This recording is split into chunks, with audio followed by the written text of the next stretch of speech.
Council May 11th, 2021 meeting. And please ask everyone to rise and for the Pledge of Allegiance, followed by a brief moment of silence. I pledge allegiance to the flag of the United States of America and to the republic for which it stands, one nation, under God, indivisible, with liberty and justice for all.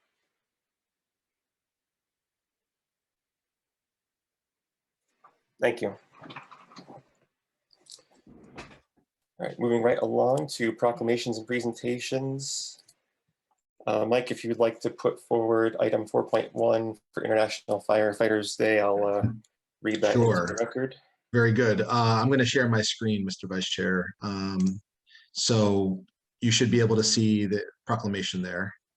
Okay, great. Okay, and just for the audience, hi everybody, Mike Rosen, Town Manager. The two proclamations that are on tonight's agenda, one for International Firefighters Day and the other for Peace Officers Memorial Day, were both previously approved at prior Town Council meetings that we draft the language, and that's why they're presented here tonight for finalization. Thank you. All right, thank you, Mike. So going right along, proclamation for International Firefighters Day. Whereas firefighters dedicate their lives to the protection of life and property, and sometimes that dedication is in the form of countless hours of volunteer over many years. In others, it is in selfless years working in the industry. In all cases, it risks ultimate sacrifice of a firefighter's life.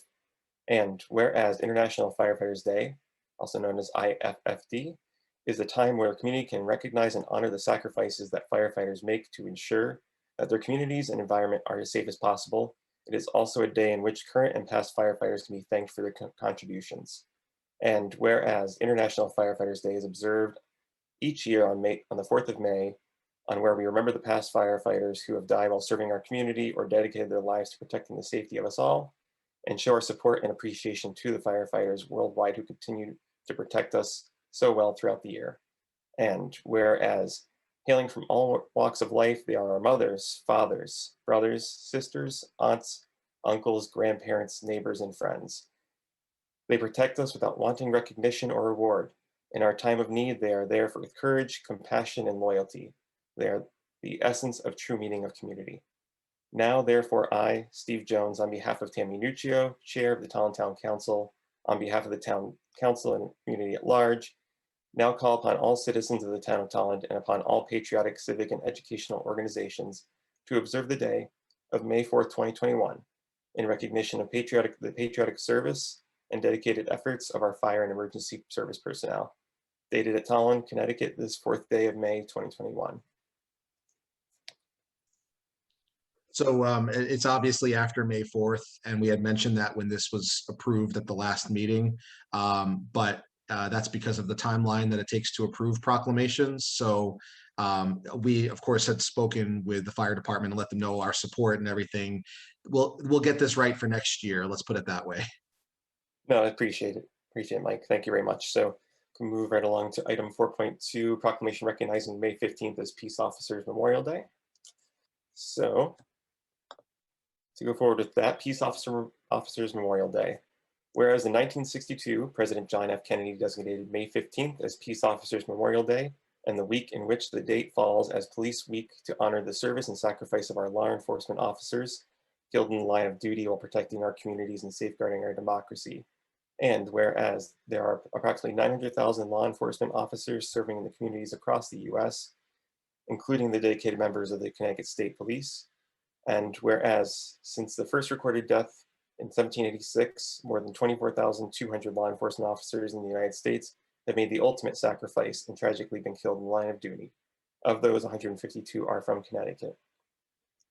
And whereas law enforcement is a noble and courageous occupation, we honor and recognize our state police officers for their service and sacrifice in keeping our communities safe.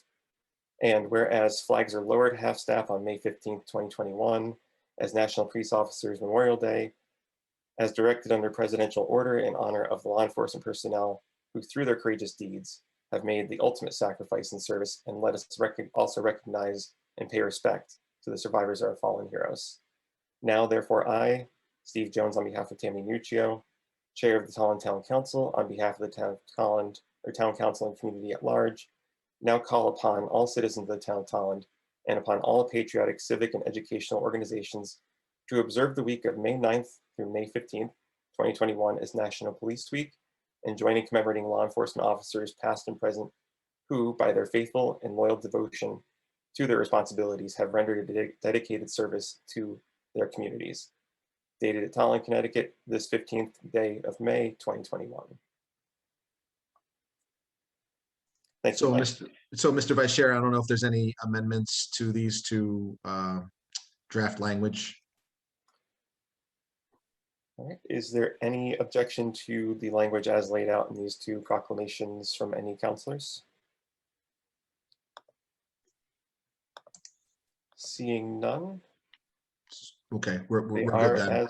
as written. Thank you very much for all your work on that, Mike, and Lynn and everyone at the town manager's office. Thank you.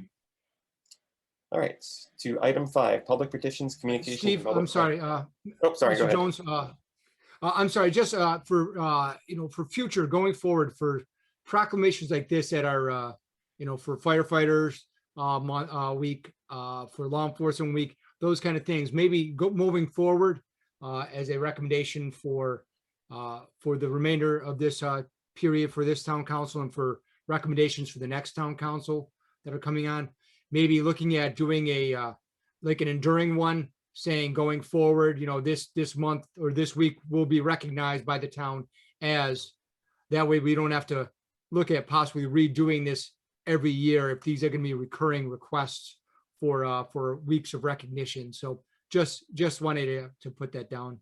Thank you. I'm Okay. sorry for interrupting. No worries, Councilor Luba. I've taken note of that, and I'll relay it to Chairman Nuccio, and myself and Town Manager Rosen can further discuss that, but I appreciate the input. All right, so item 5, public petitions, communications, and public participation on any subject within the jurisdiction of the Town Council with a 2-minute limit. If you would like to speak, please raise your, Councilor Johnson. Oh, is your hand, okay. All right. So if you would like to speak, please signify by clicking the raise hand button, or if you are on a phone, hit *9. So if you'd like to speak, you can raise your hand. Remember, you put state your name and your address. All right, seeing none. Moving on, item 6, there are no public hearing items. Item 7.a, reports of boards and committees responsible to the council. I do not believe we have any at this time, unless, Councilor Johnson. I do. Yes, sorry, the Permanent Celebrations Committee did meet on May 6th to discuss Memorial Day. There's another meeting that will be coming up on May 20th, where they will, just solidify things, but they have put out the notification regarding the celebration. I just want to highlight that it's exciting that although it won't be the traditional, that there's going to be a walking tour. The museums are slated to be open. And of course, all this information is available on their Facebook page, which would love some attention. So if you're on Facebook, it's just as it's laid out, Tallinn Permanent Celebration Committee. And there's also, I just wanted to highlight that there's going to be a contest for decorating the homes. I think that's something that's traditionally done for the past few years. And it's $10, $25 gift cards that are coming out to be distributed among winners. This year's theme is On the Wings of Freedom. So I'm looking forward to seeing how creatively those can be done to incorporate that for our Memorial Day. And they'll be accepting submissions from May 15th to May 30th. And those can be emailed to tallinpcc@gmail.com. So just take a picture of your home or your display and then send it in to compete. But it's going to be a splendid day. And we have another meeting, I believe, before Memorial Day. So then I'll just provide all of the details that they give at that time as they are etched in stone. Thank you. Okay, no worries. And actually, just a quick point of note. So for the reports for boards and committees responsible to the council, so your report actually would have fallen under 7B, not 7A, but it's okay. Oh, no I just let you problem. go I'm forward. I learning didn't as I want to go. interrupt you. Yeah, normally for 7A, for reports of boards and committees responsible to the council, it's normally the Birch Grove Building Committee or any Okay. committee that has to report directly to the council on a regular basis. So I Okay, didn't my see. apologies. No worries. It's your first one, Yes. so no worries. Thank you. Counselor Falusi. Yes, I have two committees to report on. The first is Sustainable CT. We're supposed to have a meeting this morning, and for various reasons, I believe only one person was able to make it, and I feel really bad about that. So my apologies to our planning director, Mr. Corcoran. I ended up having an emergency and other people had interviews. So we will be scheduling another meeting. We're going to be covering things like approve the procedure for designating a poet laureate, approve the procedure for creating or recognizing a town artist, taking a look at our communications through the town, and taking a look at possibly creating a community equity statement. These are all things that would give us points. For the town tourism, there was an event on May 7th for the brochure exchange. However, I did not have any brochures, so I didn't attend.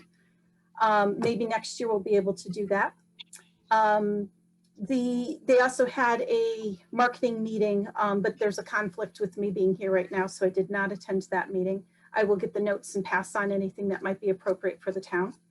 Our talent tourism page on Facebook, we have now 501 likes, which is awesome. That is an increase of 143 people over the past 2 weeks. So again, we're doing a great job with that. This is a wonderful opportunity to have bipartisanship involved in this, helping our community do a rebound and recovery from this pandemic. We're helping out our small businesses and attracting people to talent and sharing, what a wonderful community we have. So I invite everybody that's a member here to take out their phones and go to Talent Tourism on Facebook and like the page now. I can see who likes the page and who doesn't. Mike Rosen can also see who likes the page and who doesn't. So just to give you a little bit of highlight, the top 3 posts we've had in the past 2 weeks, one reached 3,400 people, and that had 1,000 interactions with it. The second one reached over 2,200 people and had over 400 interactions. And the third most popular had 1,100 reach with over 100 reactions. In the past 28 days, we've reached over 4,307 unique individuals or pages in the last 28 days. So that's awesome. We've had 261 people do searches for talent tourism. So our reach is really growing. We have an average of 150 people being able to see the page for each new person who shares or interacts with one of our posts. So each of you can help a talent business reach over 150 more people. So please, I can't stress it enough. Go help our talent businesses, help our tourism, hospitality. It would be wonderful. So that's it for the 7A. Okay, great.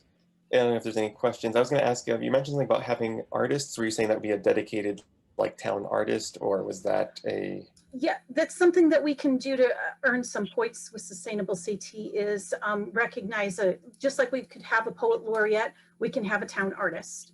So Okay. that could be from any medium, except for spoken word, because we try to reserve that for the art poet laureate. But from any medium, we can recognize an artist for a full year. And what's really great about having a poet laureate or an artist is they can do commemorative works that will help highlight the celebrations that are happening in our community. So they just add a little bit more to each of our celebrations. They recognize the accomplishments of the artists that are in our community, and we help support them, they help support us. So it's a great relationship. Okay, great. All right, so moving right along to 7B, reports of town council liaisons. Councilor Falusi, I'll let you have the floor first to continue on if you're Sure. ready. Thank you. Let's see. You took over land acquisition, right? Yes, that is correct. Yes, so Blight, there was no meeting.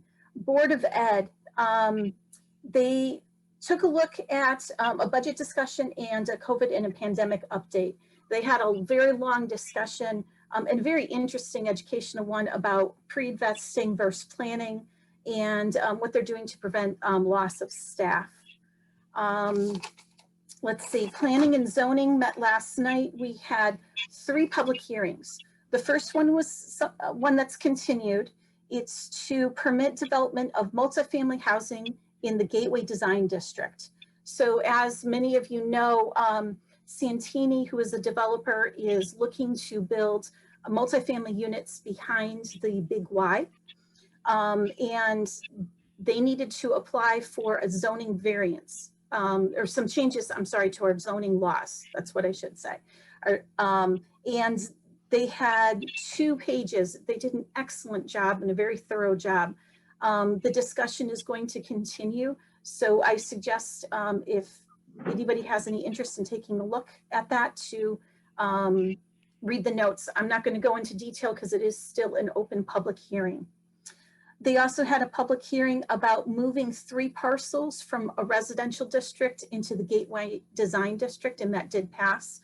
That did also have to do with that development behind Big Y so that those parcels can be part of the multifamily housing unit that is being proposed. We also had a special permit to allow auto repairs, specifically oil changes and what goes on with, oil changes. It's because it was in the Aquifer Protection Zone. It was approved. It's an area that was part of a car wash, and they're just changing 2 bays over to be an enclosed oil change facility. So, and that was approved. They also did an 824 referral on the Wanted property on Sugar Hill to take a look at what is being proposed there. And we had a discussion on the section on multifamily housing that's in the residential design district for planning and zoning. As you know, planning and zoning is taking a look at changing many of their regulations to update on what the Plan of Conservation and Development has suggested. And I think they're doing an excellent job. It's a slow process, but it's a very determined process, and I'm looking forward to seeing what we accomplish there. And let me make sure I got everybody there. I think that's it. Thank you. No problem. Thank you, Councilor Fusi. All good on the line from my camera. Councilor Shenner, did you have any meetings to report on? I do. All right, let's see here. I had a couple meetings. John and I went to the first real meeting of the Mental Health Task Force on Monday the 3rd. So I also, unfortunately, because of that, missed the Agricultural Commission. So I'll refer you to the minutes for that. We had, and John, feel free to join in if you remember something else about this, but we had a pretty good discussion about how we're going to start, what we're looking for, where we're going to source the data, what kind of surveys we're looking at, what individuals in town we would like to have come speak before the commission or the task force rather, and kind of lay some of the groundwork for where the task force is heading. Let's see. On Wednesday, went to the EDC meeting. We had a representative from Advanced CT there. She answered some of our questions, kind of gave some feedback on our previous meeting, also with Advanced CT. Let me see, we had a representative from Amazon Web Services come by and speak to us, which was very informative. She talked about what they look for in a data, what the heck do they call it? What do they call Data it? centers. Data centers. processing centers. Yeah. Very interesting. So, they talked about their needs for or wants for renewable energies and stuff like that. And we're seeing how that would fit into the town. Something to bring up. We spoke with Mr. Corcoran, who was there. So that was a great meeting. And then let me see, one more. Yesterday, we had Parks and Recreation. They had some work done at Crandall's regarding the lighting. Let me see. Oh, the Playscape at Crandall is currently out of commission because they are bringing in the old Birch Grove Playscape and replacing that. So it's a work in progress. Hopefully that'll be an upgrade. So anyone out there who's lifeguard certified and would like to have a part-time summer job, please feel free to reach out. They are very much desperate need of lifeguards. Apparently, it's a hard position to fill in the state of Connecticut right now. So let me see. Yeah, that was pretty much the highlights of that meeting. That's all I got for you, Steve. No worries. Thank you, Councilor Shannon. And moving right along, Councilor Luba, do you have anything to report? Yes, thank you, Mr. Chair. That the Birch Grove Building Committee did meet on both a regular meeting as well as a special meeting. That we've gone through a number of change orders. In fact, I was just on one of the special meetings right before I logged on here, just to address some of the things that needed to be voted on. That we are moving ahead. That the change orders, although they are depleting the contingency funds for both the town as well as for the construction team, that we are still within the comfort zone of the building committee, that the project is on time, that things are looking great, that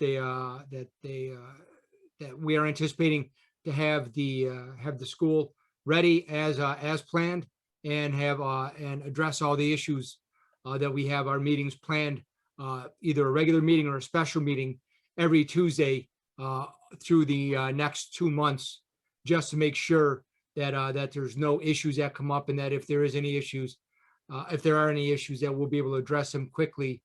But given the fact that the construction is finally coming, hopefully towards the very near end, that I don't anticipate that there will hopefully be many more significant construction change orders within the next several meetings. So that's all I have at this point. Thank you. Yeah, thank you. And I should make note that I know the chair of the Birch Grove Building Committee, Katie Murray, did reach out about possibly dropping in either tonight at our next meeting or in June to give an update, I think as was required for Q2. If not, they'll provide a written report for Councilor Luba to provide an update on 6/22. Moving right along, Councilor Regan, if you have any updates for any boards or commissions.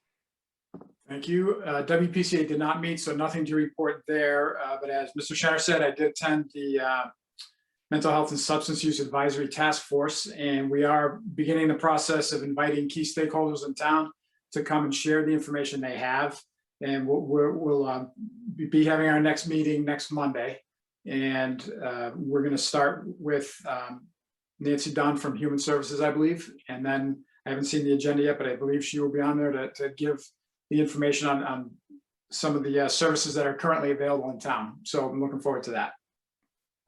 Great, thank you. And I'll do one more round. Councilor Johnson, if you have anything you wanted to add for your boards or commissions, just to give you, in case you forgot anything. Okay. No, I might just a correction, that to find a permanent celebration committee on Facebook, it's actually Permanent Celebration Committee Tallinn, and then anyone can find them that way. I don't know. I believe that they have some information that's on the website that has to be updated, just regarding the Memorial Day celebration. So that's just one thing that I would, I'm going to make a mention to them so that they can get that updated, so that we're not just sticking to Facebook to find what they need. That's all. Thank you. No, that's great. That's definitely something to bring up here so that the town manager is aware and can make those updates. All right, Okay, so thank you. for me, the only meeting I have coming up is the Conservation Commission. They do have a few items of note. They'll be discussing the Weigold Donkeyville Mill property recommendations, as well as the area around the Hatch Tallinn Marsh property. They're planning still a forest management learning session, which I believe is scheduled for the 17th. And I believe that's at Parsiac, and that's going to include, I think, correct, Michael BU, Dave Corcoran, there'll be a forester and some other individuals for that learning session. Public Works as well. Yep. Okay, and Public Works, great. And that covers it for me. So I believe that is all we have for reports. So moving right along, we can go to New items and new business. 8.1, general budget discussion and consideration of a resolution to establish the mill rate. Great. Mike, if you'd like to go ahead. Sure. Good evening, everybody. So actually, just before we even get started, to Councilor Johnson's point, I did actually reach out to the chair of PCC. We're working on an e-blast about the Memorial Day festivities. So that is something we've got in the works on that. This item that's on tonight's agenda is, as most of you probably know, that the referendum that we had last Tuesday passed favorably for both questions that were on the referendum, one being the budget question, the other being the firehouse improvement project. So this item 8.1 is the culmination of a year's worth of a budget process, and the operating and capital budget, including Board of Ed and debt, added up to $58,214,882. That was approved by the voters at the May 4th referendum. That's a spending increase of 1.81%. But in order to shoulder that increase, there's going to be a tax rate of 37.11 mils, or it's a 2.94% overall increase to the tax rate. The requirement to set the mill rate is in section 9-7 of the charter. And so the council has up to 10 days after the budget referendum in which to pass the new mill rate. And so we're just at the 7-day mark right now. And approval of this resolution will set the mill rate for the following year, and will authorize me and finance department and tax collector to start to mail out the bills reflecting the final rate for the July 1st tax bill cycle. So this is obviously something we do every year. The finance director is also here, Lisa Hancock, if there's any questions. Thank you. Great, thank you. So before we entertain a motion, just want to see if there's any councilors that have any questions. All right, seeing none, I would entertain a motion for someone to read into the draft resolution outlined in 8.1 that can be found on page 6. I'll take care of that, Mr. Jones, if I may have a moment just to get that. All right, so let's see. Just give me a second here. Here it is. All right. So, Mr. Jones, I would move that whereas the proposed fiscal year 2021-2022 budget of $58,214,882 pass a referendum on May 4th, 2021. God, I can now appreciate your pain. Now, therefore, be it resolved by the Town Council that it hereby sets a mill rate of 37.11 mils and authorizes the town manager or his designee to mail out tax bills reflecting this final rate with an assigned due date of July 1st, 2021, approved by the Town Council on today's date. All right, is there a second? I'll second that. John Regan. All right, thank you. So all in favor, do a roll call vote. Councilor Schenner, Aye. Councilor Luba, Aye. Councilor Regan, Aye. Councilor Johnson, Aye. Councilor Falusi, Aye. and I am an aye, so that is unanimous, Mike. So we are all set with item 8.1. Moving on to item 8.2, consideration of a resolution to approve the necessary funds to ratify the IAFF Firefighters AFL-CIO Local 3954 Collective Bargaining Agreement extension for a period dated July 1st, 2020 through June 30th, 2023. Great. Thank you, Mr. Vice Chair. So Mike Wilkinson, the Director of Administrative Services, is here as well. We're going to tag team this one, but this is a collective bargaining agreement that that the union that represents the firefighters, IAFS, which is the International Association of Firefighters, the local chapter 3954. They ratified an extension to their collective bargaining agreement.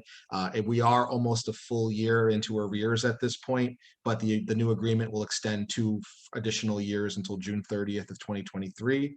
Let me hand it off to Mike if there's anything you just want to share, Mike, about the agreement. Sure. So as Town Manager Rosen mentioned, it's a 3-year agreement. We are almost through the first year, but similar to the guidance that you gave us when we met with you, the wage increase is 2% a year. over the 3 years. That equals about $7,600 per year. That funding is budgeted obviously in the current year and next year. There's some other language changes. We shifted some language on the holidays. They did get, in the past, they did get a certain amount of floating holidays, but we're switching to all of them to our regular standard holidays that most employees have. They also some language on exchanging of shifts with advance notice. There is no change in medical insurance in this agreement. As some of you know, the firefighters actually are currently still the highest payers of their premiums. So we held that constant in this contract so that it can kind of the other unions can kind of come up and meet where the firefighters are, so that they're kind of equal across the unions. So those are the main points of the agreement, and we would hope that you would approve it. All right, thank you. With that being summarized, are there any questions from councilors before we entertain a motion? Oh, Councilor Falusi. Hi, thank you so much. This is Brenda Falusi. Two small questions. Did we invite the firefighters to this meeting? And is their pay going to be retro? Yeah, payment is always retro. Figured. As far as inviting these firefighters to meeting, I don't know why we would invite them. They could certainly attend if they wanted to. This is a decision that you'd have to make. They've already ratified the agreement, but Right. they were certainly free to attend if they would want to, but I guess my question about inviting was also because we also did the proclamation for them. So, oh, we're talking about their contract. I would expect we would just notify them that we were discussing it, even though I know it's posted. I think we could be proactive when we're discussing a contract to just make notice of those. No, people we're discussing. Brandon, I don't want to be confused. They know you're Okay. discussing it Excellent. tonight. Thank The you. proclamation that could be a reason to invite them to hear that, but they knew in advance that it was being reviewed at this meeting, of Excellent. course. Thank you. All right. Seeing no other hands raised, I would entertain a motion. If any councilor would like to read into the record the resolution and authorization for the town manager to execute the agreement as outlined in 8.2. Lulu, I'll make that motion. With your permission, Mr. Chair. Of course. It's a consideration of a resolution to approve the necessary funds to ratify IAFF firefighters, AFL-CIO Local 3954 collective bargaining agreement extension for the period dated July 1st, 2020 through June 30th, 2023. Be it resolved by the Talontown Council that it hereby approves the necessary funds to ratify IAFF firefighters, AFL-CIO Local 3954 collective bargaining agreement extension for the period dated July 1st, 2020 through June 30th, 2023, and authorizes the town manager to execute said agreement on behalf of the Talontown Council, approved by the Talontown Council on today's date. This is Brenda Falusi. I will second. Thank you. There's a first and a second. Well, discussing all those in favor, Kurt Schenner, Aye. Councilor Luba, Aye. Councilor Regan, Aye. Councilor Johnson, Aye. Councilor Falusi, Aye. and I am an aye, so that is unanimous, Mike. So we're all set with item 8.3, or item 8.2, I should say. Item 8.3, discussion Thank you. on current proclamation process and its issues. So I'll just make a note that I believe this first stage, I just want to thank Mike and Lynn and their office for providing a lot of information. I believe that the intent of this first meeting, based on discussions with the chair and the town manager, is to kind of go through some of the concerns and information they provided and have a cordial, open discussion between us and the town manager about what we may feel would be ideal in updated proclamation policies. So that's just at least my perspective on this item of discussion. But with that being said, I want to give the floor to Town Manager Rosen to provide more details on his summary. Great. Thank you, Steve. Hi, everybody. Mike Rosen, Town Manager. So proclamations are something that the council has issued for, I think, decades. In the past, they were really only done for 3 or 4 things. It was more seen as a ceremonial thing. For example, a resident turning 100, a proclamation would be issued to that resident, congratulating them on their 100th birthday. We have to do a proclamation every April for Fair Housing Month, which we've been doing, and we just actually did last month. We have some civic organizations that there's sort of routine recognition, such as the Boy Scouts, when they attain Eagle Scout status. And now I believe it's all Scouts, not just the Boy Scouts, but in the past it was the Boy Scouts. But when the Scouts attain Eagle Scout status, that was something we had issued. And then the fourth one was something I'm actually blanking right now, but basically we had 4 things that we've done routinely. And back in June, or prior to June, when we were talking about different ways that we can recognize service in the community, proclamations was seen as something that could be bolstered, that residents could request proclamations. And in fact, we've had a good uptick in that, where we've actually had 10 proclamations this year, which is 10 more than we've probably ever had before. So in theory, that's a good thing, right? That where people are utilizing this that they haven't utilized in the past. But it's also, when we created this, we didn't create a policy. We just sort of put together a process at the June 9th, 2020 meeting, which was captured by the minutes of that meeting. And that's what I use when we do proclamations throughout the year. I keep a set of that next to me so I can make sure, okay, first step, they have to get approval that we're going to put something on the agenda. We're going to approve, the council's going to approve that they want the staff to draft the language. Second step, like tonight, when we had 2 proclamations that we did, that's the second step where we finalize the language. And then in theory, that language may not have been finalized, because let's say you caught a typo tonight. Well, I would have had to, fix that behind the scenes. And then potentially, depending on the, what the language was, we may have to bring it back to a third meeting. But even if it was finalized with some amendments, I still have to have the chairperson come in and sign it. And then we would scan it and put it on the website. And then depending on whether or not we would issue a public, citation for it. So there's a bunch of steps. So I tried to put that all into a memo, which is what's in your packet tonight.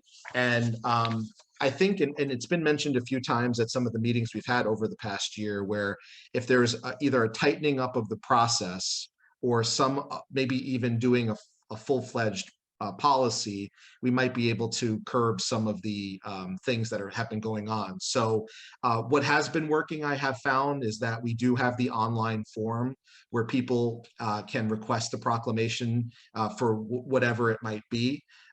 Sometimes they provide language, sometimes they don't. We prefer when people do provide draft language, so we have a benchmark that we can start to work off of. And then they, filling in why they would like it to be on the agenda and things like that.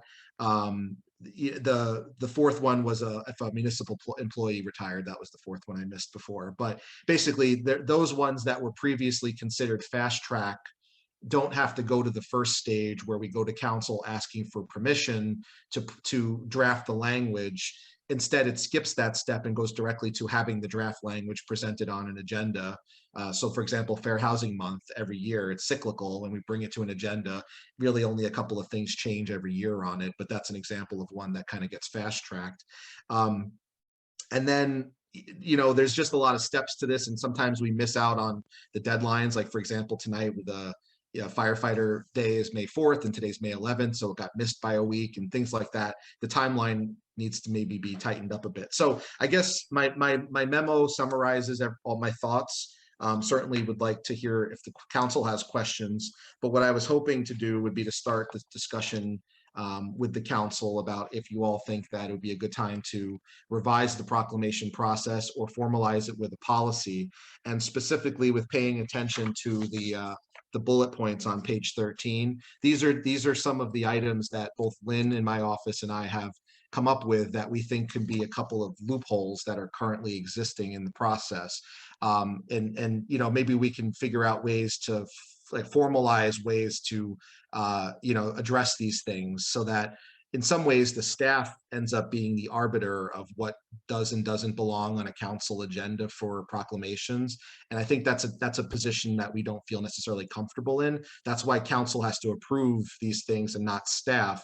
But like I say in my memo here, in a way, anything can end up on a council agenda. There's no check or balance on it. So that might be something that might need to have some first level of, you meet a certain metric or something, and then that way you can go to the council. And then who drafts the language? So if the person doesn't give us draft language, well, Lynn and I sometimes we will be looking on websites and things trying to pull language we think might be pertinent, and we may be way off base. So I just, that's something that we wanted to make sure you knew about. And then to the point earlier, well, actually, when we use the sign policy on the green, we actually do allow that if a sign wants to be placed on the green that relates to a proclamation that's given by presidential order or presidential proclamation, that's something that we do allow for the signs, but we don't do it for the actual proclamations in town. So maybe we can tie that up together too. I think I remember Council Luba may have mentioned that in the past. And lastly, something that also is timely here, if an item is recurring, and this was mentioned earlier tonight, can we skip the first step, or does it have to come back for oversight every single year? So just some things we've pointed out. I did go Lynn in my office, the executive assistant. Lynn helped me just make sure we captured everything that we're seeing from a staff standpoint. And we're certainly curious what council thinks, and maybe if you have any ideas to help us straighten this out a bit. Thank you. All right, thank you, Mike. With that being said, I think maybe first what might be ideal is just a general straw poll from counselors just to see if there is agreement that there should be revisions made to the policy before we get into the discussion of the finer details. So I'll just go down the list and have each counselor state whether or not they're in favor, opposed, or indifferent to revising the proclamation policy as it currently stands. So, Councilor Shenner? Yeah, I'm in favor of creating a policy of some sort, kind of give guidance to the town. It's not a good practice to have them referring to minutes from last year to guide their decision making in this entire process. So I'm in favor of doing this. All right. Thank you, Councilor Shenner. Councilor Luba? Yes, thank you, Mr. Chair. I agree with Mr. Shenner. I would support the promulgation of a policy and a revision of what our current practice is. I think that what we have as far as the form online is a great start, and I think that we should continue with that, but I think it's something that we need to tighten up. Thank you. Thank you. Councilor Regan? I do think we need to revise this, especially bullet point number 1. I think this has the potential to turn into something that town manager and staff at town hall would spend time on that may not be necessary. So I do support revising this. Thank you. Councilor Johnson? I support it just with having a new process, and I'm grateful that everyone is sitting together and looking toward solidifying it so that it's not, sometimes proclamations can be overused, and sometimes from what I've been seeing, they've been late. So I'm in agreement with all the ayes today. Thank you. Thank you. And Councilor Falusi? Right. I'm in agreement of taking a look at policies that aren't, that don't work, that we need to make changes to. My feeling is that we go to a less restrictive policy so that it is not exclusionary, so that we are celebrating, recognizing, and commemorating what's important to the residents of our town. I want to ensure that we're being cognizant of all the different celebrations and recognitions that our residents want to do. And when they want to create some sort of commemoration, I think we should be assisting them in whatever way possible to be able to do that. I think we can do this much quicker than what we're doing right now. So yes. Okay, thank you. And I am also an aye on that, Mike. So at this point, it is unanimous that we'd like to move forward with some changes to the policy. So with that being said, if councilors want to raise their hand, if they have any particular suggestions for consideration that, going forward with this, they can circle back with myself and the chair about either drafting a policy or at least providing some draft language for revisions that could be considered at a subsequent meeting. Councilor Luba, I see your hand is up. Thank you, Mr. Chair. Yes, first off, I'd like to thank Mr. Rosen and his staff. The bullet points and the summary that he put together are outstanding, and I think really sort of accurately capture some of the issues we've been struggling with all the way along. As the council is aware, that back when we were discussing this last June, I actually proposed that we promulgate a policy at that time, and I still stand behind that. I think this is something that we truly need a policy on. I think that is something that we need to at least have clear guidance, not only for Mr. Rosen and the town staff, but also for all the residents, so that they can see what the guidelines are and how to go about this process. Just some of the thoughts that I had as far as the bullet points and the issues that Mr. Rosen identified is first off, regarding the recurring requests, as I said earlier in this meeting, for things, as well as sort of piggybacking on the presidential proclamation part. I think that if it's something that once we have a recognized week, that's either done through a presidential proclamation or a one that is a recurring event that's recognized by the town council, that's something that could, I would propose, would be fast tracked, so that we don't have to go through the whole drafting process every year and going through the whole standard, where if it's approved once, then unless there's an objection by a town council member, I think it's something that could be fast tracked and brought forward at a meeting at an appropriate time. As far as one of the suggestions that was identified regarding the draft language, I think it's something that if it's submitted and it's not the standard one, or even if it is a standard one that has that somebody is requesting, like either for a presidential proclamation or one that they're specifically requesting, that I think that if there's no language that's included, that it should be resubmitted, or an email should be sent back to the submitter saying that, that this is your request. We are looking for language to include. For some of the ones like we've had for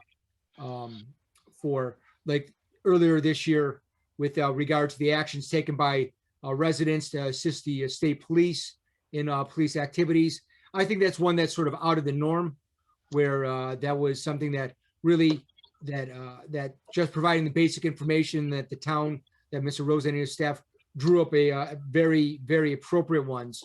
I think that was outstanding, but I think it's something that for anything that's outside that wants to be recognized, that it goes back, that if it's submitted and it doesn't have sample language or anything, or referral to a proclamation, that it should be sent back to the requester for them to provide the language that they're seeking, rather than belaboring the staff to try and glean through what the person wants to propose an appropriate proclamation.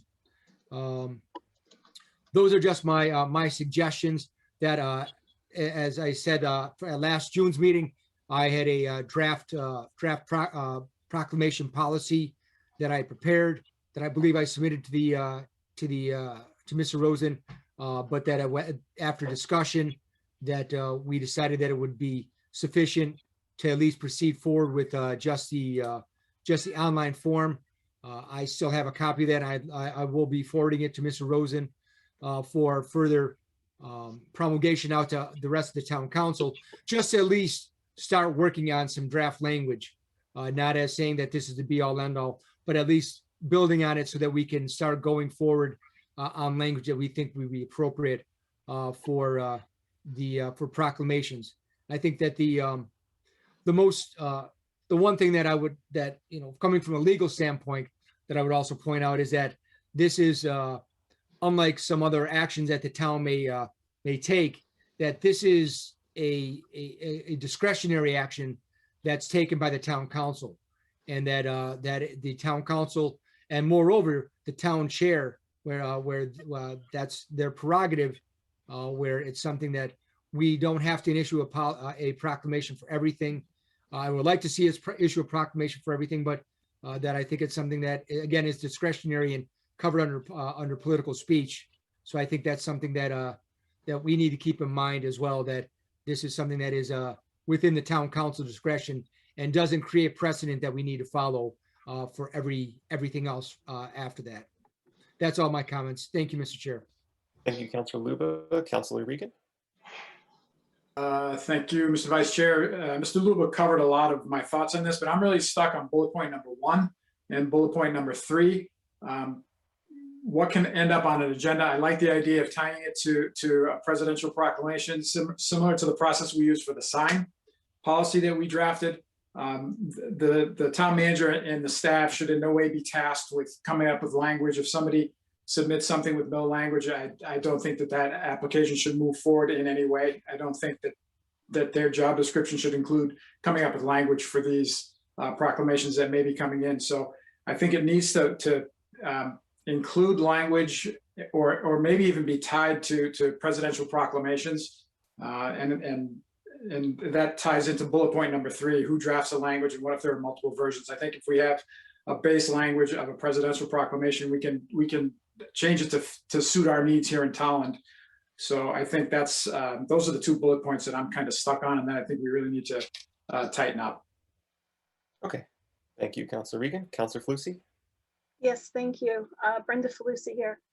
I'm going to suggest that we might consider, and I'm not sold on the idea, but we might consider possibly creating a committee that could look at the proclamations as they come in and be the ones to help with drafting language if there's 2, different versions of the same item, because presidential proclamations, they do vary year to year and administration to administration. So that just might free up some time from the office staff, and it might help create a consensus of whoever's on the town council that wants to participate in this. It's just some procedural things I'd like to see, that we always ensure that we invite appropriate members, whoever requested the proclamation, and if the proclamation is about a certain resident or group of residents, that we ensure, besides just in our agenda, that information is shared. I would also like to suggest that the business of approving first readings, et cetera, of a proclamation happen under new business. It's a little confusing when a resident might be reading the agenda and see during the proclamations area an agenda item for a proclamation that hasn't been approved yet. I'm really one of those people that are up on pomp and circumstance, and I believe that area of our agenda should be reserved for the ceremony of reading the agenda, reading the proclamation, especially when we get to be in person, because then we can do, a photo op. We can do, reading the proclamation while handing it to the recipient, something like that. We've done that in the past when we were in person. And I think on Zoom meetings, we forget that, people can record them. So if there is a proclamation that is read on a Zoom meeting, someone might be recording this for their family or for a loved one, or for, they may have invited family and friends to see the reading of the proclamation. So I strongly suggest we reserve that area of the agenda for, that sort of ceremony.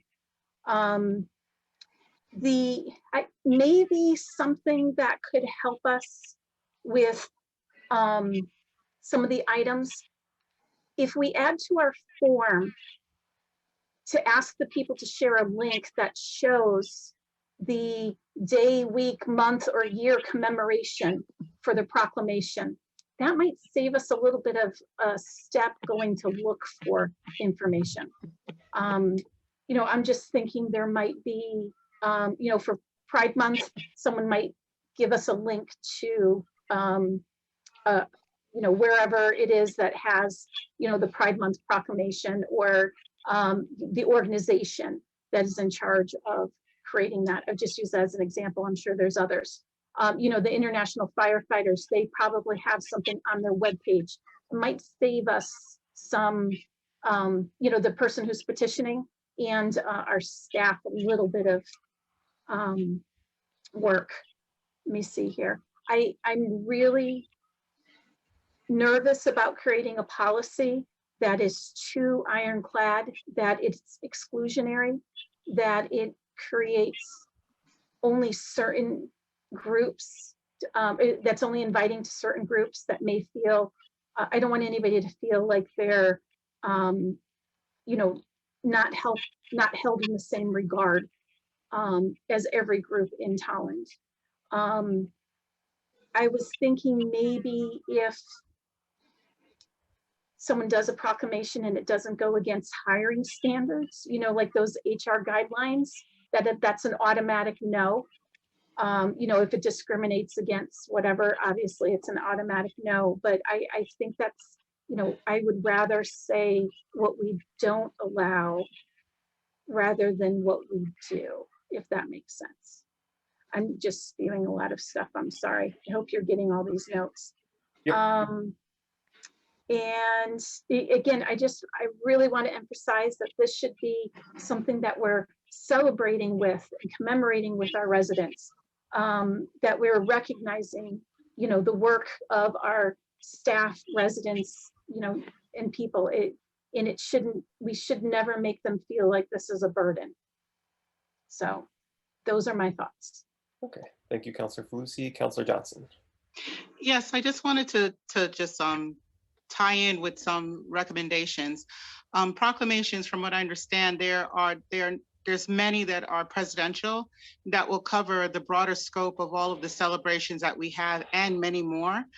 You know, citations, citations from the town council or for the town manager's office may be more appropriate for a general type of acknowledgement, whereas a proclamation is more of it's a different type of document, where a citation recognizes, you know, any kind of civic minded, positive, you know, birthdays, you know, Eagle Scouts crossing all, I mean, you know, all of that kind of thing could be handled by citation, where the language isn't as lengthy or as, you know, it's just a nod, a direct nod to an individual or an individual group, or, you know, instead of doing a proclamation, like I said, again, you'll hear me draw reference to the experience that I have previously, but we gave out hundreds of citations, like they were a different document altogether, but proclamations were used for renaming buildings, the presidential proclamations, anything that had to do with any special day, like if you had, today is Tolland Day, there would be a ceremonial proclamation for that. But from what I understand, just with the language alone, it sounds like what Councilmember Falusi might be referencing is not having a restrictive process, but with a proclamation, it has to be restrictive, whereas with a citation, it's a lot more flexible. But it's like I said, both documents are not one and the same, whereas a citation is just, in my opinion and what I've seen done, with many municipalities, that citation is most appropriate to cover the basic ground for what we're looking to achieve with the proclamation. They're not the same. And I think that the citation would be a better fit for things like with Eagle Scouts and with any day that's not a presidential proclamation would be something that I would think that, you would have a citation for, unless it's a day type of thing or renaming kind of thing, whereas a citation is an acknowledgement and a recognition document. No, I appreciate that. Thank you, Councilor Johnson. I think Councilor Schenner, you are next. Yeah.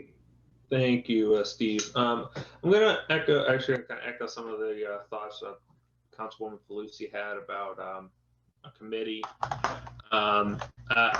My whole idea is I do not want the town staff tasked with any difficult decisions. That's not their role. That's not their decision.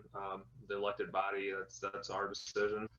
And maybe some of these requests or a lot of these requests aren't fit to come before the town council, and they could be weeded out or set up from from a committee perspective. Obviously, more generic, run-of-the-mill things like presidential stuff, or the ones that we've highlighted before, would just be handled by the town staff, and then go through that normal process. But if we had a subcommittee, or however we go about it, to handle things that fall outside of the norms, outside of our policy, so they're not forgotten or not rejected on face. And we also alleviate the town staff, who are elected officials, from having to make these tough decisions. That's just my thoughts on this. Thank you, Councilor Shanner. And I'll do a second round of voices before I mention any of my comments. So Councilor Luba, your hand is up. Thank you, Mr. Jones. I'll be brief. I also agree with Mr. Shanner as well as Ms. Felucci on some of the points that they brought up. I think it's something that we do need, I do like the idea of a town council committee where we can have members review some of the out of the norm ideas or out of the norm proclamations to review them. So it's not something that goes directly onto an agenda.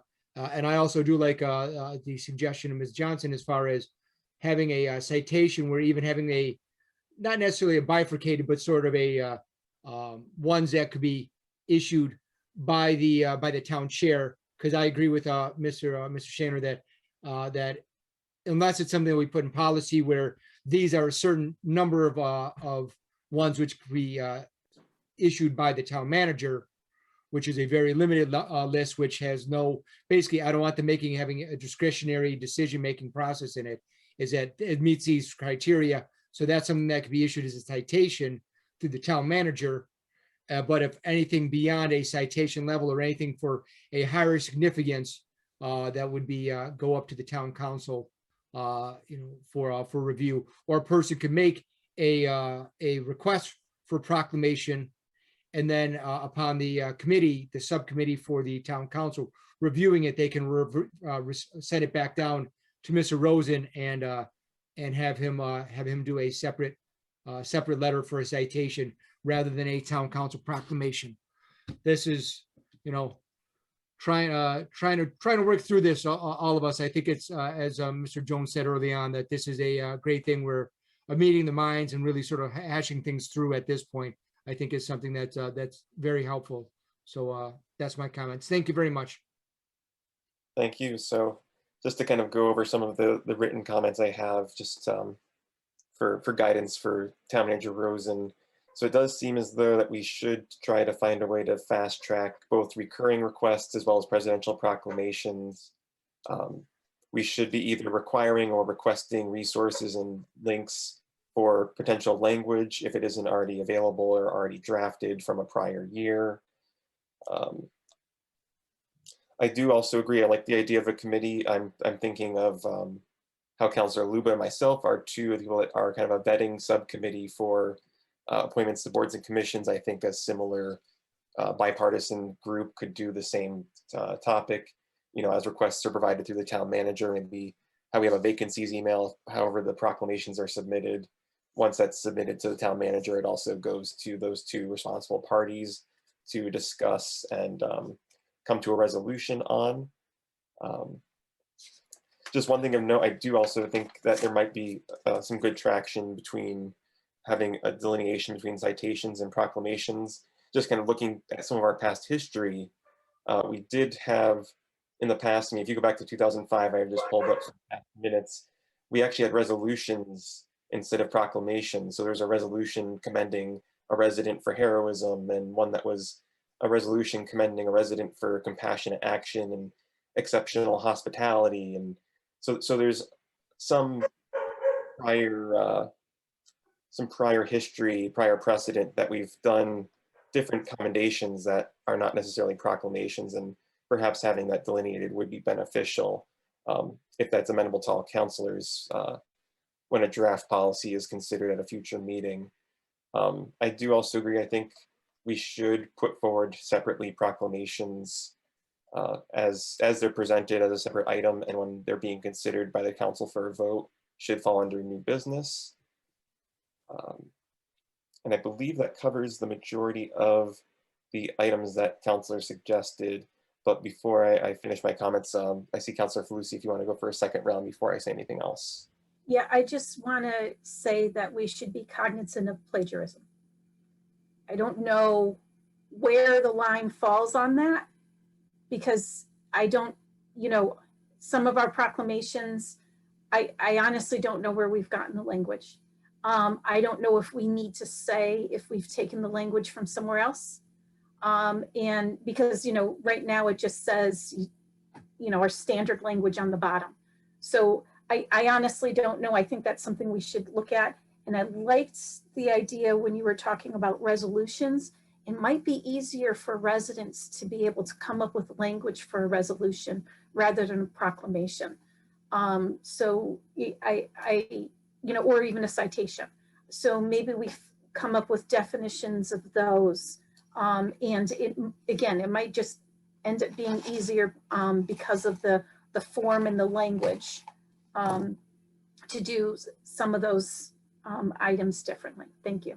No, I appreciate that. And just to respond to a little bit of that, I mean, as an example, I think when the proclamation for Earth Day was submitted, a lot of that language did come from a prior presidential proclamation and then was revised to be more Tallinn-centric in terms of relevant information. But I think a lot of that language may have been utilized by a presidential proclamation in terms of word for word. So I don't know in terms of a legal basis if plagiarism is an issue or if we would want to mimic the words of a presidential proclamation. So that's a good point to consider. Councilor Luba? Sorry, thank you, Mr. Chair. That just to address those two issues that you just brought up. For the plagiarism, this is political speech.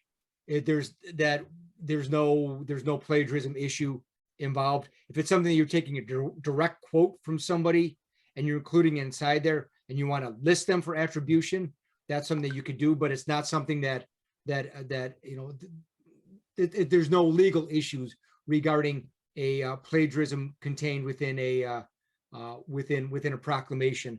As far as for the issues, again, I want to be careful about conflating resolution and citation, because again, the way that we've set up resolutions within the town, resolutions are legal issues and have legal obligation, legal standing.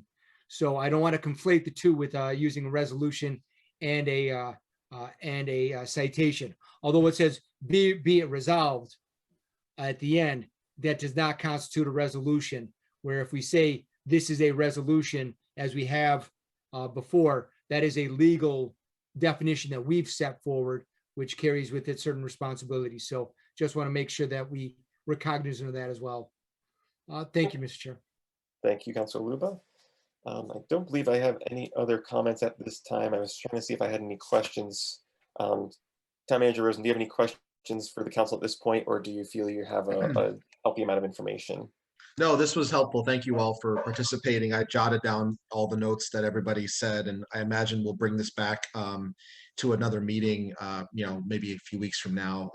One thing I think I just heard a moment ago, and I double checked. So our current proclamations do not have the phrase "be it resolved" at the bottom. It's just "now therefore I." So we do skip that phrasing because it's not a resolution, as was mentioned. But yeah, I jotted everything down. I will just double check with Rick about the plagiarism thing, and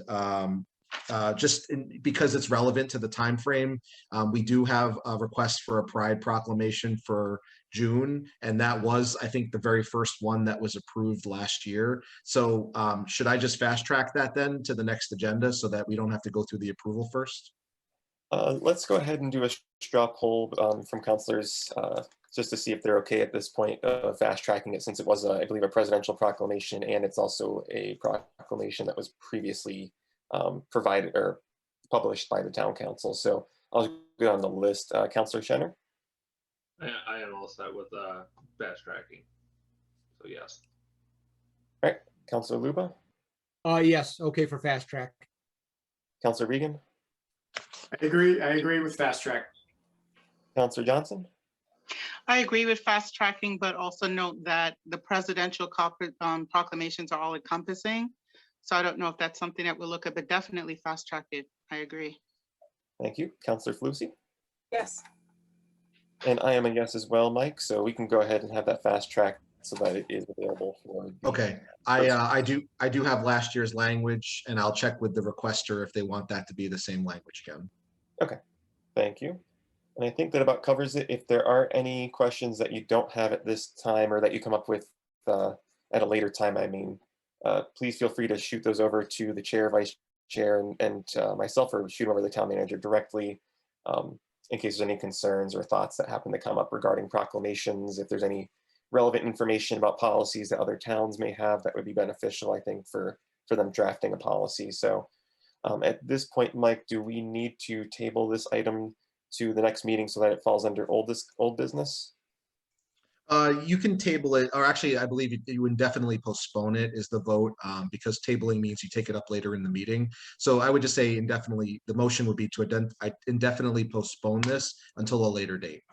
Okay, so Steve Jones, I would entertain a motion from any counselor to indefinitely postpone this topic. Brenda Fucy, so moved. Lula, I'll second it. All right, all those in favor, Counselor Shannon? Sorry, Counselor Shannon, are you in favor? Aye. Okay. Can you hear me? Yep, Okay. hear you now. That's good. Counselor Luba? Aye. Counselor Regan? Aye. Counselor Johnson? Aye. Counselor Fucy?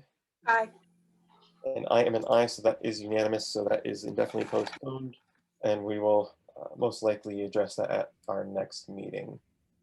All right, moving right along to item 8.4, appointments to vacancies on various municipal boards and commissions. Mike, if you want to take that away. I know there's a couple specificities Yes. there in terms of two of the appointments, and there are two others that are that were provided by myself and Counselor Luba. That's correct, Steve. Thank you. So we have 4 appointments tonight. One is the final alternate to the Mental Health and Substance Use Advisory Task Force that had been vacant. We actually had put e-blast out, and to show how effective that we actually received 3 applicants for that alternate role. And I believe Steve and Lou spoke to the candidates, and there is a suggested appointment. I'll go through the positions first, and then we can do the vote. There was also a candidate for Blight Review Committee.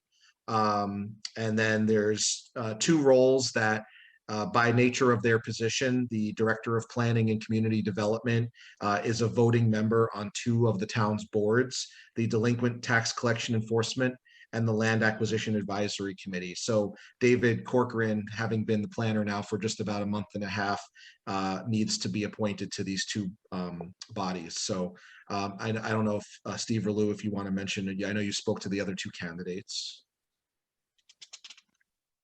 Yeah, no, we definitely had very good discussions and very excited. I actually did want to give an opportunity. I do see Catherine McDonald is on tonight.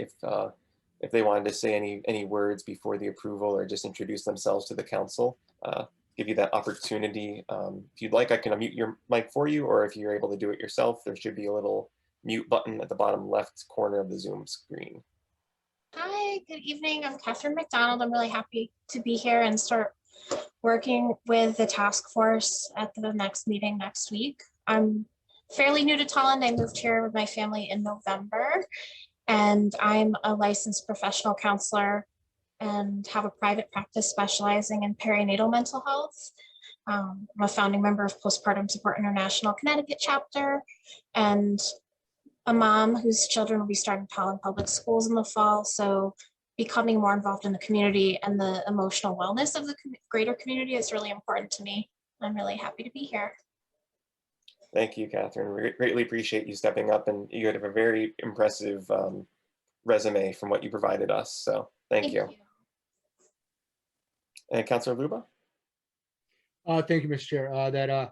I would just echo your comments and echo the comments of Mr. Rosen that both of us went through these the recommendations, the applicants, find them all very qualified, and I think that I would ask the town council to support the candidates as put forward. And also just want to recognize, I do see Mary Rose, I believe that is the correct Mary Rose Duberick, who applied and was approved by myself and Councilor Luba for the Blight Review Committee. So if you just want to introduce yourself and say hello to the council, you're more than welcome to. It looks like you're unmuted, so take it away. Oh, we can't, you're unmuted, but we can't hear you. I don't know if there's an issue with your mic. Okay, you're saying you're all set. Okay, thank you. All right, so if there is discussion, if there's no other discussion then, I would entertain a motion from any counselor to approve the list of applicants for vacancies to boards and commissions to be approved as outlined in 8.4A through 8.4D. This is Brenda Felucci, so moved. Lulu Ball, second. All right, any discussion? Can I, none? Oh, sorry, go ahead. I'm excited about this. Before we move off, I just wanted people to know that there's a lot of, thank you, everybody who put their name in the hat.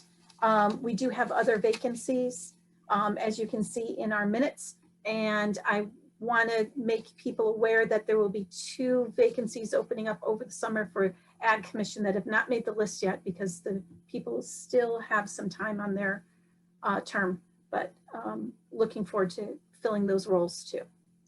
No, I appreciate it. And I believe, I think I've had a conversation, I think with Town Manager Rosen, that there may be 1 or 2 potential vacancies over the summer for, was it the Talon Nonprofit Housing Corp or another body? Yes, nonprofit housing, correct. Yep. Okay. And I know- the I think there's- tourism, yeah, the Oh, sorry, go tourism ahead. role is also going to have to be renewed, I think in July. So that's something to watch on the, because it's a 3-year appointment. Okay, So good to know. All right, so if there is no other discussion then, we'll do a roll call vote. Counselor Shenner, Aye. Counselor Luba, Aye. Counselor Regan, Aye. Counselor Johnson, Aye. Counselor Felucci, aye. and I am an aye, so that is unanimous. Congratulations, Catherine and Mary Rose. Glad to see you guys on and serving and being a part of the community. Hope more people will do it. And thanks again. Tell your friends and neighbors, there's always a chance to be involved. So moving right ahead to item 9, old business, there is none. So item 10, report of the town manager. So I'll let you take that away, Mike. Sure. Hi, everybody. Good evening again. Mike Rosen, Town Manager. So a couple of things we just wanted to announce. We did have another staffing change in my office. There was the executive assistant, Adrian Ernest, who had come over from the town's Board of Education department. She actually, she's going back to the Board of Ed. So we were very fortunate that we had a runner-up candidate in Megan Massa, who's in the building department. And Megan is now going to be the executive assistant in my office. So we want to congratulate. She's actually already started for about a week or 2 now. So she's doing a nice job. And in fact, she's actually splitting her time right now so that both the building department is still covered until that job can be backfilled. And she's also starting to train under Lynn and Mike and I. So she's doing double duty right now, but we wanted to welcome Megan to her new role. We also, as mentioned earlier, the referendum obviously was last Tuesday and had favorable results. I know I wanted to note too that the fire station actually passed in a 3-to-1 margin, which was very good. We are looking at the next steps now, getting together the stakeholders, understanding, of course, the money is not available till after July 1st, but we're starting the process now, staff, at the staff level about what's the first step. Do we go out and hire an architect and general contractor and RFP? So we're starting actually tomorrow is our first meeting about this already. So we're getting the ball rolling on that. Sophia had mentioned earlier about the PCC Memorial Day event, so thank you for that. I was going to mention that too, that working with Mary Pat and also checking in with our health district to make sure everything was done in a socially distant way. So it's not going to be a parade, but it will be a walking tour with a gathering on the green and a laying of the wreath. The museums will be open as mentioned. There's going to be, I believe the CERT team is going to be there as well as the members of the PCC to help guide people around. But the idea being that I believe from 12 to 3 p.m., Town Hall's back entrance by the resident trooper's office will be open and unlocked. We will have a custodian on duty that day for between 12 and 3, and people will be allowed to come into the Town Hall through the state trooper's entrance down there, and they'll be able to see the Wall of Honor. So that's part of this as well. And people will help guide people if they don't know where to go down the hill on that. Our next town council meeting in 2 weeks actually is going to begin with an executive session at 6:45. It should be a quick one, but I just wanted to make sure everybody marked it, the councilors mark your calendars for 6:45 that evening. And then actually one last thing I wanted to mention, this is actually, I don't have anything prepared for this. I was alerted earlier today by one of our counselors that there's a program going on at the schools called the Bottle Cap Challenge. And it's actually a really cool thing. I was looking into it, but there's an oceanography class at Tolland High School. They're partaking in a statewide challenge. I think the challenge emanates from Stanford, but school districts are challenged to each collect 1 million bottle caps. So whether it's water bottles or Gatorade or whatever it might be. Did I freeze? I think I froze. Nope, you seem to be moving. Okay, good. sorry, I think there, sorry about that. I saw my camera freeze. Each district is being challenged to collect 1 million bottle caps to fight against, it's a waste that's found in beaches, it's litter, they're made of hard plastics and they degrade very slowly. When you get 1 million bottle caps together, it can actually weigh up to 2 tons. So I reached out to the teacher at the high school who's organizing this, and Town Hall is going to participate in this program. We're going to have a collection receptacle when you first walk in, actually the same entrance that I mentioned a moment ago by the resident state trooper office. We'll have a collection receptacle that only will fit bottle caps. It'll be routinely emptied. I'm working with the teacher about how that's going to work, but because we're off site from the schools, but like I said, we actually are excited to participate and help out with that cause. So good call. We're in the program. Thanks. Great. That's all I've got. Is this something that we could go to, like, to the Spot or Papa Tees or somebody like that? And just, we could make 1 million bottle caps in a matter of weeks. Just kidding. I can certainly ask if they'd be interested in going to the private sector. I think they're trying to do it as a school challenge, but we wanted to help them as a municipal colleague to theirs. That's all Well, I that's a have, good- Mr. Vice Chair. Yeah. Thank you. No, that is a good point, though. I know sometimes businesses will work with with PTOs or other school organizations. Maybe there's any connection there that might be beneficial towards reaching that goal, or some kind of informal collection that way might be beneficial. One question I did have for you, Mike. I know we just set the mill rate, and I was curious at what point in the process are we for publicizing that special projects and grant administrator position? I may have missed it if you said it. No, I didn't specifically mention in this meeting. So in our budget, which just passed, that position is slated to start at the January 1st, 2022. So halfway through the fiscal year, we did that to sort of help pad it in a little bit so that you didn't, in one budget cycle, you didn't get the full force of the salary and the benefits and all that. So we did budget that in for January 1 start date. However, there's a lot of ideas floating around about how to use the American Rescue Plan money, the ARP money. One of the thoughts I had, which we'll have to eventually bring to council to kind of figure out what everybody wants to do once this money becomes more tangible. If it's possible that we can advertise and begin this position sooner than January 1st using the ARP money, with also the thought that the program project manager and grants administrator is going to help out with FEMA related things. So it certainly is COVID related. That's one of the things I have in the hopper, as well as, of course, some other staffing things that we have talked about in the budget cycle about one of the public safety employees, administrative staff, and also a custodial staff. So we have a couple of ideas all mixed up right now. I think we're going to have to see when the money arrives. I know that I saw there's a webinar about it coming up. Everyone's got a lot of ideas for the money. We have to figure out what we can really do with it and make it a reality. But if that's one of the things that I could expedite for relatively little money, it's worth it for us to have that extra pair of hands. And I've already had conversations with the staff about where we'd actually would put this person in the building. We're thinking there's a conference room on the 6th floor we may make into an office. Thanks. Okay, great. And then one other question I just had kind of related to the budget, because I saw under the library section that they received a grant for about $17,000 for, I think it was part of the ARP. And I was curious if the funds that I think we allocated as part of the budget, I think it was about $2,000 maybe that was put to their programming. Does that get lumped into this amount, or would they be separate separate items?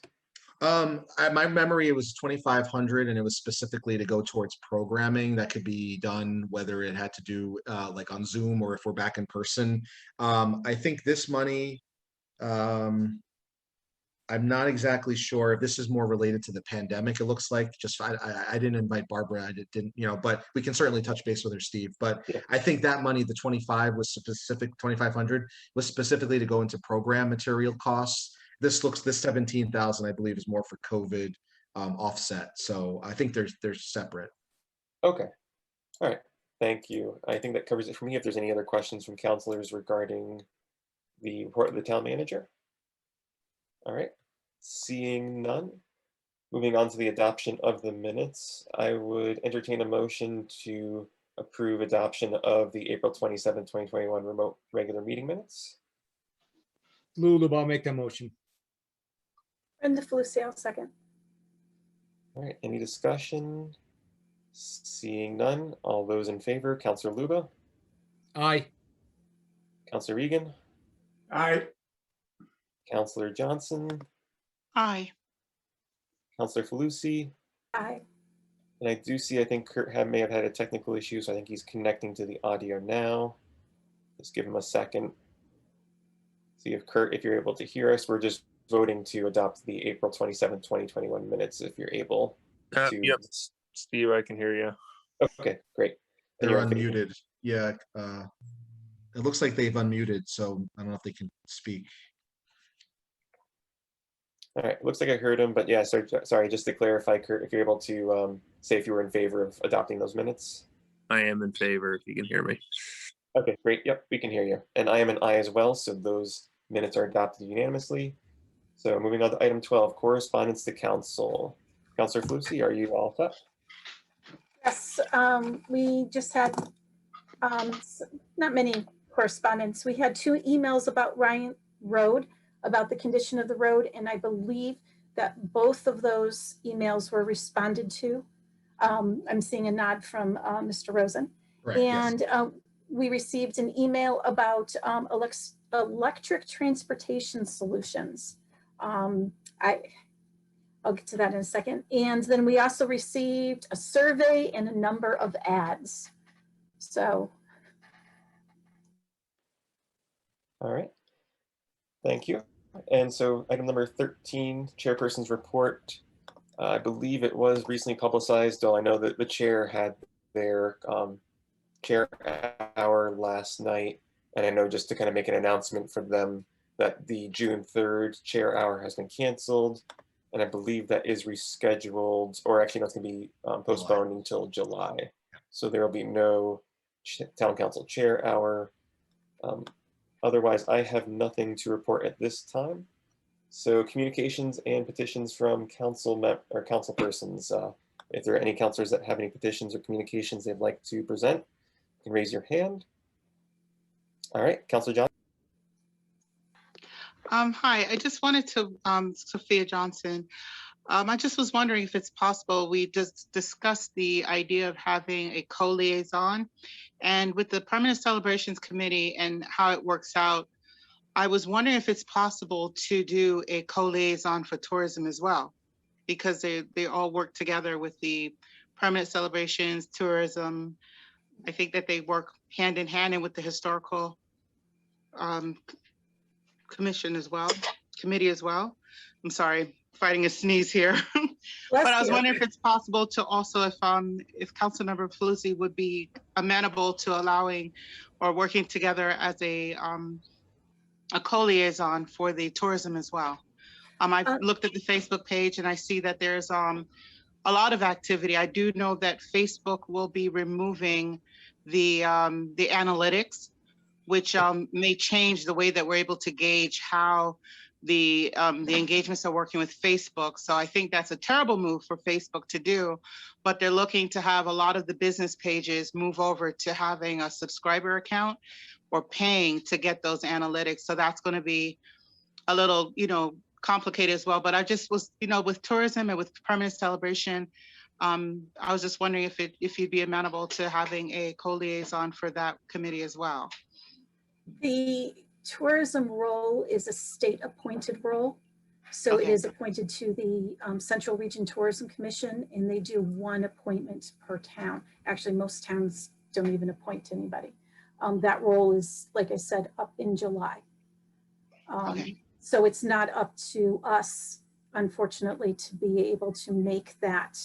But, you know, we could all be a partner with Tallinn Tourism by sharing the page, by tagging Tallinn Tourism, by, you know, letting businesses know that they can interact with that page. And, you know, we can create ideas as a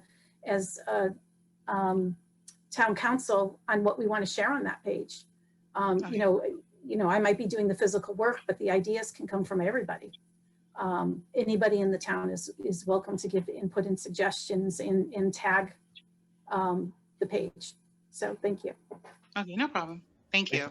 Thank you, Councillor Johnson. I'll relay that to Chairman Nuccio, but because I think in order to establish any changes to the liaisonships, I think that might be a separate new item agenda, I believe, but I just want to clarify with. Right. with Well, them. it's not a liaison. Oh, it is. Well, no, sorry. It's a role. Sorry, It I is- was redressing the Permanent Celebration Committee. I believe Councillor Johnson was asking for that to be a co-liaison position, possibly. Oh, Is no, that correct? no. It's, Councilmember Falusi did explain, it's that with regard to Tourism Tallinn, I wasn't aware that it was not a state type of appointment. I thought that that was something that was just unique to the town. Again, New Yorker here, we didn't Yeah. have appointments in that degree. So we did have tourism, and everything else was just handled by publicity.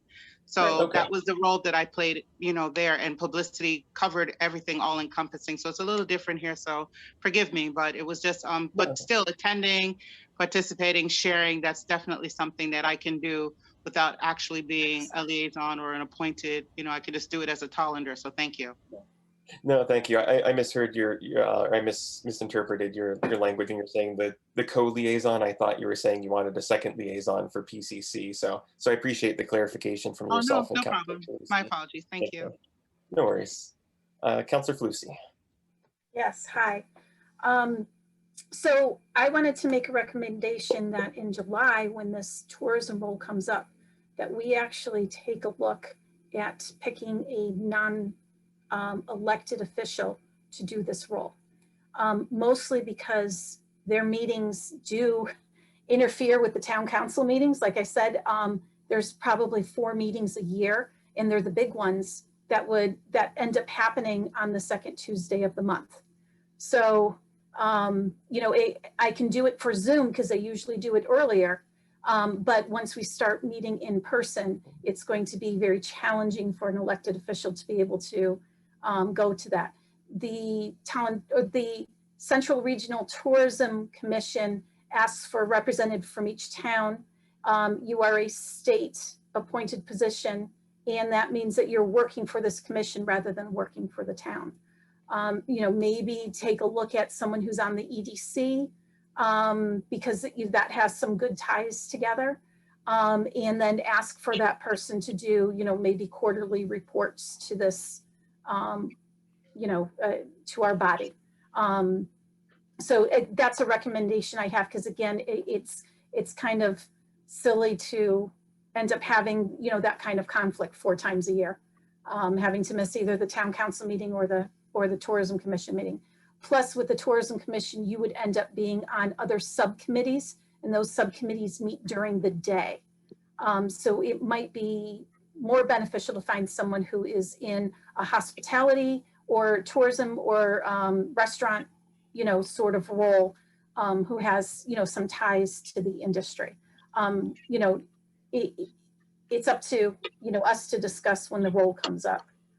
I wanted to do recognition of 3 things. First, I wanted to recognize that this month is Asian American and Pacific Islander Month. I want to recognize that Asian Americans and Pacific Islanders have given us some great contributions to our community. And I thank you, I see you, I recognize you, I'm an ally.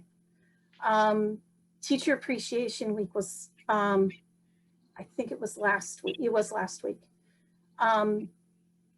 Teachers, you have risen in unprecedented times to the challenges that we're facing, not only in your work, but in your personal lives. As we know, many teachers end up being women, and the role of taking care of their children and taking care of our children, I know has, created a lot of stress, and I appreciate everything you've done. We're dealing with multiple crises, and you handled everything with grace. And again, thank you. Words cannot express my gratitude to what you've given to our town this past year and a half. It's also Nurse Appreciation Week. I believe Nurse Appreciation Week goes from a Wednesday to a Wednesday.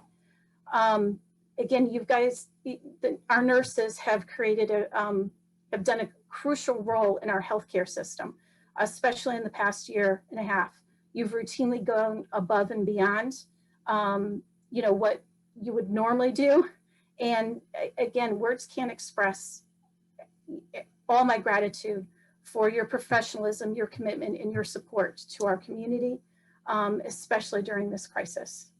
So I wanted to say those three things. I wanted to ask that when people don't receive a appointment, that we make sure that we contact them prior to the packet coming out, so that they don't find out that they're not receiving the appointment prior to the packet. It's an opportunity where we might be able to get them to be volunteers for other roles. And my last thing is, I want us to consider our town's civic health and how we can improve it. With only a 16.84% turnout for the budget, we don't have residents who seem to be engaged as much as they have been in previous years. And I think there's many reasons for that. I think that we can take a look at what our civic health is in our town and find ways that we can help engage, help educate, help encourage our residents to be involved with their civic responsibilities. That was a lot, but thank you very much. No worries. Thank you, Councilor Fusi. I'll just add that I know the Talon Library does have, I believe, a display of material resources for Asian American Pacific Islander Month.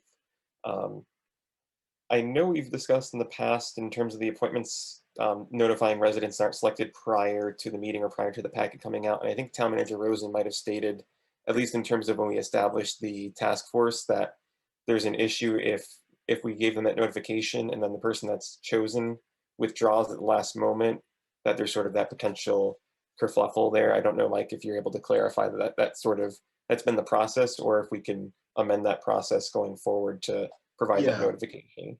I think it has to do, I do remember that, although it's been a bit, but I also think there was something where if you had potentially multiple candidates for the position, and then I forget where we kind of left off with that, but if you're going to appoint somebody to the board that evening, and if they withdraw, then it's on the agenda, and then you don't have the opportunity to maybe backfill it. I think we'd have to, I don't know off the top of my head. I mean, again, that probably doesn't happen too often. So right, it happens more often that if we have multiple people, that they will find out by reading the agenda, by reading that. So it's more likely that we're going to create some uncomfortable feelings by not notifying the applicants that we've chosen someone else right now in the process that will keep you in mind in case the role opens again. I know some recruiters that could help us with some wording of this so that we can be, delicate and appreciative of the time and effort that these candidates have put in for these roles, and find a way to, go through the process a lot more elegantly than we are right now. No, I appreciate that, and definitely we can workshop some better language. Maybe you can provide to myself, Councilor Luba, as well as Town Manager Rosen and Lynn. We can see if we can smooth that process a little bit more, so it's more effective and treats those that aren't selected in a way that they can have opportunities to serve on other boards and commissions. So no, I do, and we'll definitely work on that. Counselor Luba? Thank you, Mr. Jones. Yeah, and I just want to comment on that as well, where this is something that that Mr. Jones and I did struggle with when we were going through the whole process, and these are questions that we did ask. But I agree that that the issue is that if we propose somebody and then they are not approved by the town council, then we have to go back and say, hey, by the way, that this is something that came up, and we want you. So I think no matter what, we're in a difficult position. I think it is something that that is worth looking at, where as Mr. Jones said, that if there's some language that you could provide us, that we'd be willing to take a look at it, and then possibly talk with Mr. Rosen to see about putting together a draft letter or something like that. So I think there's some validity to it. But I think it's something that we need to take a look at as far as for the appointments committee. And then I just like to also, moving on to a different issue, also echo the appreciation and recognition of Nurses Week. Having a wife who's a nurse who's been working in the hospital all the way through the pandemic and dealing with the pandemic projects that they had at Hartford Hospital, that it is a very thankless job. And I think it's something that is very under-recognized. And so I just wanted to make that recognition as well. And unfortunately, I didn't get to put together a proposal for a proclamation prior to this week, but it is something that I would like to go forward with over in the future months. Thank you, Mr. Chair. I'm all set.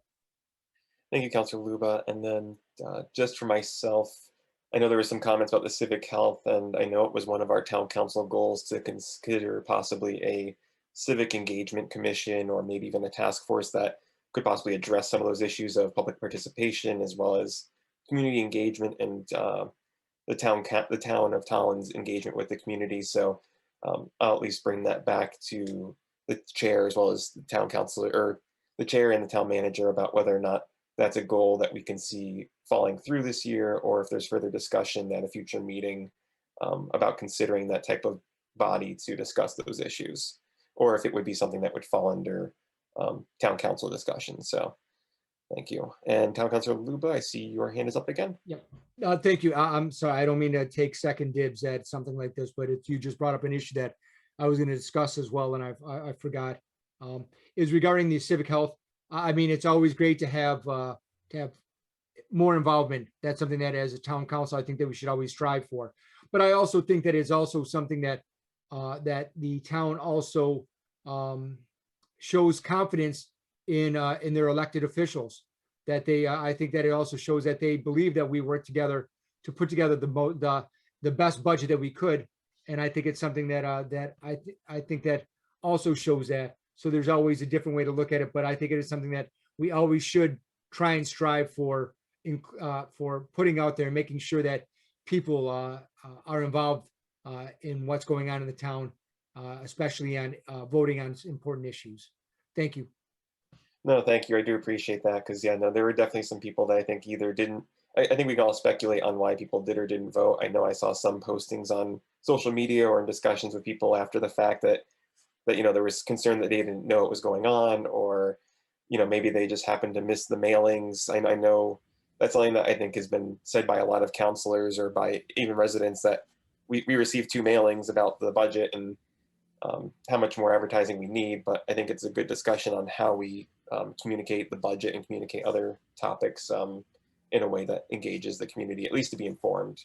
So, but thank you. I tried really hard to get people to know there was a budget. Hi, I saw Lou. Mike, I see your hand is up. Yeah, I just wanted to close the loop. I actually was able to dig up the email where I talked about the candidates. So what happened, this is probably more relevant for when there's a new board or committee where you have a slate of new candidates, probably more candidates than there are roles. So what our tradition has been is to let the candidates who are going to be on the agenda know they're up for appointment, but we only send out the emails to those not chosen after the agenda is after that meeting, just in case someone that is slated to be appointed backs out. So that's what the staff does in the manager's office. So we don't let them know, I guess, ahead of time that if they're not going to be appointed, just in case one of the other people does back out. And in fact, I think they're actually, when we did the task force, there was one interested member who did end up withdrawing probably about 3/4 into the process. So it did open up another vacancy, and we had to figure out, well, Steve and Lou had to figure out who to shuffle around. So it does happen, but it's probably rare. Right. No, I appreciate that context. Maybe it's just sharing that with them, you know, at the very end of your interview process, to let them know that this is how we move forward. You may see a name in the packet, know that, you know, that's the name we plan to move forward with. If for some reason between when the packet's released and the time of the vote that, you know, it doesn't go through, you know that, you know, we would circle back, however you want to say it. I know Mr. Rosen used to be a recruiter. He can come up with some good language. And I think that that's something that both Mr. Jones and I did throughout all the interview processes. So that is something that we are cognizant about. Thank you. Yeah, no, we'll definitely circle back on that and have better language, because yeah, ultimately we want people not to feel put out if they aren't selected from ever stepping up again. So no, I do appreciate the concern. So if there are no other communications and petitions from council members, we will move on to item 15, public listed participation on any subject within the jurisdiction of the town council with a 3-minute limit. You can either raise your hand within the, I believe, the bottom bar of the Zoom, or if you're on a phone, you can hit *9. So I'll just give an opportunity if there's any members of the public still on that would like to speak. I see Jason's camera's on, so maybe he's raising his hand up. Yep, there he is. All right, Jason Philbin. Jason Philbin, Harvest Lane. Good evening, councilors. Thanks for all the hard work you guys do for our community. One, just to comment on what Councilman Lubitz said about a 16% turnout having something to do with the belief that the public supports the hard work of the council, I think is a bit far-fetched. If that was the case, I think people would come out in droves. I think it's something that does need to be addressed. I do think that people have confidence in what was proposed, but I don't think that's why the turnout was so low. The other question that I had for the council is, and I don't know if you guys actually answer this during public participation, but I wanted an update as to where the TC is, if anywhere, on continuing the video option for participation moving forward once we start meeting in person again. All right, thank you. Normally we don't. I'll just say that I think it is an ongoing discussion.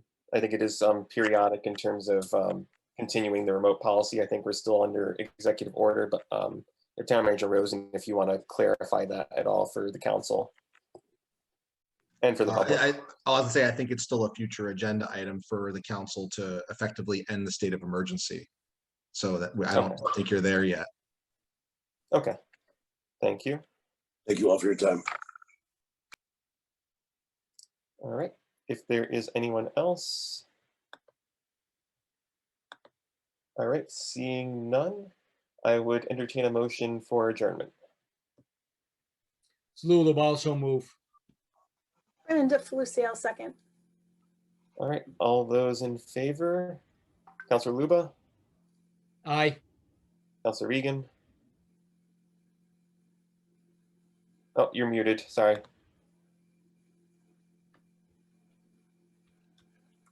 All right, Councilor Regan's an aye. Councilor Johnson, Aye. Good night, everyone. Councilor Falusi, Aye, good night. Councilor Schenner, Aye. and I am an aye, so that is unanimous. We are adjourned at 8:49 p.m. Have a great night, everyone. Thank you for attending.